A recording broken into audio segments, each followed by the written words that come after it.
You ask Tiger to calculate. This deals with linear inequalities with one unknown. The final result is s equal or greater than 18.3417. Let's solve it step by step. Group all constants on the right side of the inequality. Subtract 10 from both sides.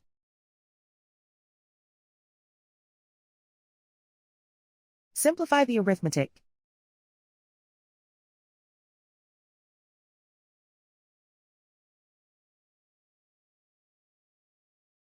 Isolate the s. Divide both sides by 19.9.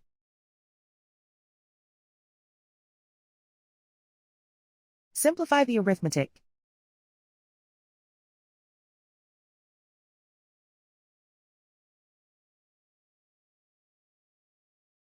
Plot the solution on a coordinate grid.